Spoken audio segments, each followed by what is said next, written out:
Assalamualaikum warahmatullahi wabarakatuh. Halo semuanya, perkenalkan nama saya Malina Noviah, mahasiswa UIN Raden Mas Said Surakarta dari Prodi Manajemen Bisnis Syariah Fakultas Ekonomi dan Bisnis Islam. Saya dari kelas 2H Manajemen Bisnis Syariah dengan NIM 245211287. Saya membuat video ini untuk memenuhi tugas mata kuliah yaitu ilmu fikih dengan judul Sejarah Perkembangan Usul Fikih dan Perbedaan Usul Fikih dengan Fikih. Usul fikih merupakan ilmu yang mempelajari tentang kaidah-kaidah dan metode untuk mencari dan merumuskan hukum syariat. Usul fikih lahir terlebih dahulu sebelum ilmu fikih.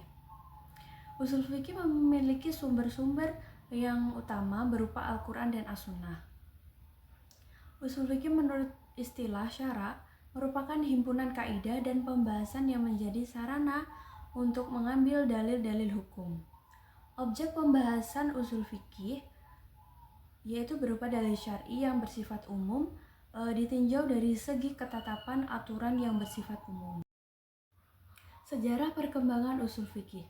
Pada masa sahabat telah menggunakan ijma, qiyas, dan masalah mursalah jika hukum sesuatu tidak ditemukan dalam Al-Quran. Dengan demikian prakarsa ijtihad yang dilakukan oleh sahabat setelah wafatnya Rasulullah telah mampu memenuhi kebutuhan masyarakat.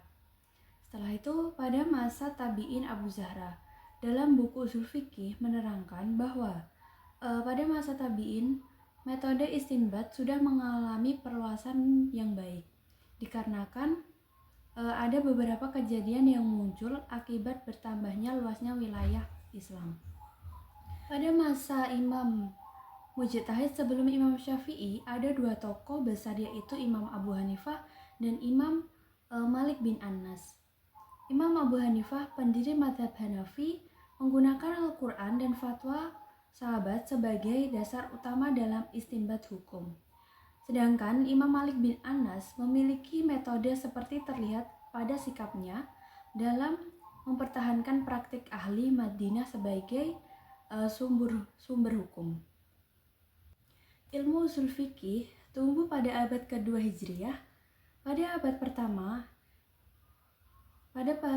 Hijriah, ilmu fikih sebelum sepenuhnya dibutuhkan. Rasulullah SAW memberikan fatwa dan keputusan hukum berdasarkan wahyu yang diberikan kepadanya, yaitu berupa Al-Quran.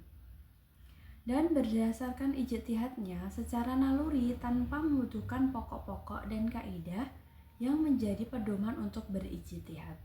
Para sahabat memberikan fatwa dan juga menetapkan keputusan hukum menurut nas yang dipahami oleh mereka berdasarkan kemampuan dalam bahasa Arab mereka. Tetapi saat kemenangan Islam semakin bertambah luas dan bangsa Arab sudah bercampur dengan bangsa lain, mereka saling berbicara dan berhubungan dengan tulisan. Maka kemampuan kebahasan itu tidak seperti dulu dengan dalam kondisi yang murni. Ada seseorang yang pertama kali mengatakan untuk klasifikasi, aturan, dan kajian ilmu fikih dalam kumpulan yang berdiri sendiri, sistematis, dan masing-masing kaidah, dan dalam segi analisisnya yaitu Imam Muhammad bin Idris As-Syafi'i yang wafatnya pada tahun 204 Hijriah. Beliau penulis Ar-Risalah yang berisi usul fikih. Kitab ini menjadi peletak ilmu fikih di kalangan ulama adalah Imam Asy-Syafi'i. Setelah itu, para ulama-ulama menyusul kitab dalam ilmu ini. Ada yang secara panjang lebar dan ada pula yang secara ringkas. Yang kedua yaitu adalah ilmu fikih. Kata fikih secara etimologi berarti paham yang mendalam. Secara definitif fikih merupakan ilmu tentang hukum-hukum syar'i yang bersifat amaliyah yang digali dan ditemukan dan dalil-dalil yang tafsili. Pertumbuhan dan perkembangan fikih. Hukum-hukum fikih tumbuh bersamaan dengan pertumbuhan agama Islam. Karena agama Islam merupakan himpunan dari akidah, akhlak, dan hukum amaliyah. Pada masa Rasulullah, hukum amaliyah terbentuk hukum dalam Al-Quran. Setelah itu, pada masa sahabat mereka menghadapi berbagai peristiwa munculnya berbagai hal baru yang hal itu belum pernah dihadapi oleh kaum muslim. Dan juga pada masa Rasulullah. Maka orang yang ahli ijtihad diantaranya mereka memberikan keputusan hukum berfatwa, menetapkan hukum syariat. Kompilasi hukum fikih terbentuk dari hukum-hukum Allah dan Rasulullah SAW. Kedua periode ini belum disusun secara sistematis dan belum ada penetapan hukum terhadap kasus fiktif. Tetapi dalam penegakan hukum Islam berhubungan dengan apa yang benar terjadi dalam kenyataan. Pada masa tabi'in, tabi'in serta para imam mujtahid sekitar 2 abad Hijriah, ada kedua yang ketiga negara meluas dan dari non-Arab yang memeluk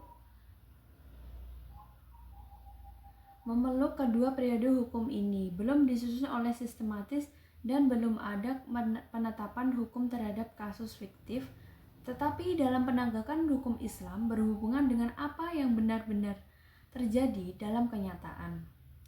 Pada masa tabi'in serta para imam mujtahid sekitar 2 abad Hijriah, yang kedua dan yang ketiga, negara Islam meluas dan banyak dari non-Arab yang memeluk agama Islam. Para kaum dihadapkan bermacam-macam kejadian baru, kesulitan, aneka ragam teori, dan gerakan pembangunan fisik dan rasional yang membuat para mujtahid untuk memperluas. Setelah itu, perbedaan usul fikih dengan fikih. Yang pertama bisa dilihat dari objek pembahasannya. Ilmu usul fikih membahas kaidah yang bersifat umum dan hukum yang bersifat hukum. Sedangkan objek pembahasan dari ilmu fikih merupakan dalil yang menghasilkan hukum juz'i yang berhubungan dengan perbuatan mukallaf. Yang kedua, tujuan usul fikih untuk mendapatkan kaidah yang bersifat kuli terhadap nas syariat.